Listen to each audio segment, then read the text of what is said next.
After Iran's attack on Israel, Israeli officials were quick to promise a robust response, and the country has an array of retaliation options. Tel Aviv can bank on aerial options using aircraft and drones, long-range missile and submarine-launched strikes as well. Now, the Israeli war cabinet is said to favor hitting back, but divided over when and how. Here's all you need to know. Israel, it's been in a perpetual state of conflict since its inception, fighting a war almost every decade. However, the Israeli Air Force would be challenged by a major long-range attack against Iran. As per the national major long-range attack against Iran, that would be a complex operation that would involve aerial refueling and long flying hours, placing a lot of strain on the crew, of course. And in such a scenario, Israeli aircraft would need to face Iran's dense air defenses and underground military and nuclear facilities. A fleet of aging air-to-air refueling tankers is another potential concern here as well. Israel's F-15 fighter jets are prized multi-role assets that have been significantly upgraded over the years.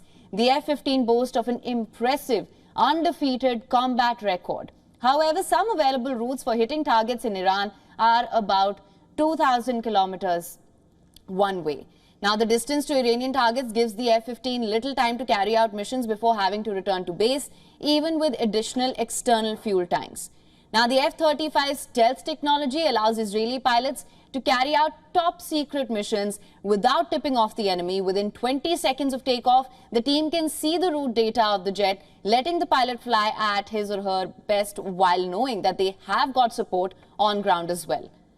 That's how they are equipped. External fuel tanks can jeopardize stealth aspects of the aircraft, although there are claims that Israel has designed stealthy fuel tanks as well. The weight of external fuel tanks also limits bomb loads as well, which are vital if Israel wants to damage underground Iranian drone sites or nuclear facilities. The Israeli Navy currently operates at least 5 modern diesel-electric Dolphin-class submarines. However, Israel's Dolphin-class submarines can only carry a few missiles, massively limiting a counterstrike. Last but not the least, the option of long-range missile hits. The bulk of Israel's arsenal consists of shorter-range tactical systems, but it also possesses some long-range ballistic missiles. The Jericho series for strategic deterrence, that is, the Jericho 2, it's a medium-range solid-fuel ballistic missile, and as per the Center for Strategic and International Studies, it has a range of 1,500 to about 3,500 kilometers. The Jericho 3, that's a solid-fuel intermediate-range ballistic missile. It has a range of about 4,800 to 6,500 kilometers. All right, for more on this, we are joined by Professor James Russell, who's Associate Professor in the Department of National Security Affairs at NPS. He is joining us live from Montreal. So welcome to WION World as one. Big question, of course, is how will Israel respond here? Because Iran has already made it clear that if Israel does, Iran is going to respond in a manner which is going to be worse than the one we just saw. Well, I think the objective, of course, and this is what we've been hearing in the news all day, was world leaders urging both sides to restrain any further escalation. I think it's clear that the Iranians view this as being an appropriate response to the Israeli attack on their consulate in Damascus. And they have made pains to say that they, quote unquote, consider the matter closed. I think the question sitting before us is, of course, the Israelis, which is to say, what are their calculations?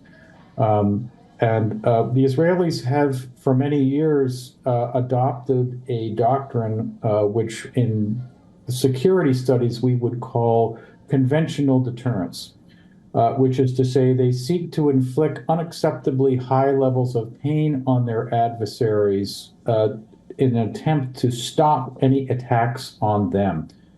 So the question is, if they are going to continue with this doctrine of conventional deterrence, what might come next? And as your reporter has just outlined in a very comprehensive report, there are simple geographic limitations to what these two countries can do with each other, which is to say, in most normal interstate wars, you would have countries neighboring each other, closing with one another militarily. And of course, neither country can do that because they're thousands of miles away from each other. Professor Russell, now Israel has made it clear that they want to now obviously hit back. And as you mentioned, conventional deterrence is a measure that they've always used in the past. Going by past, it seems that they will be planning something here. How will that impact the United States? Well, of course, it greatly impacts the United States. Israeli Prime Minister Benjamin Netanyahu has long wanted the United States to be involved in a war against Iran, and it's one of the things he would like to see happen. He would actually like to see the current war in Gaza widen to include a wider conflict with Iran, in which the United States, of course, does the bulk of the fighting and does the heavy lifting. Now, the United States, up until this point, has successfully avoided this. Like Israel, we have been in an undeclared war against Iran. In the case of the United States, ours dates to 1979, basically, with the takeover of the American embassy and the ascent to political power of the Islamists, of Ayatollah Khomeini. So since that point, we've been in this undeclared war. And successive American presidents have worked very hard to make this an undeclared war. In other words, to keep it from becoming an open shooting war. And so I think this is President Biden's approach, as it was by his predecessors. Now, the question is, here we have the Israelis, and the Biden administration has shown no ability to influence the Israeli decision-making process on whether and under what circumstances to use force.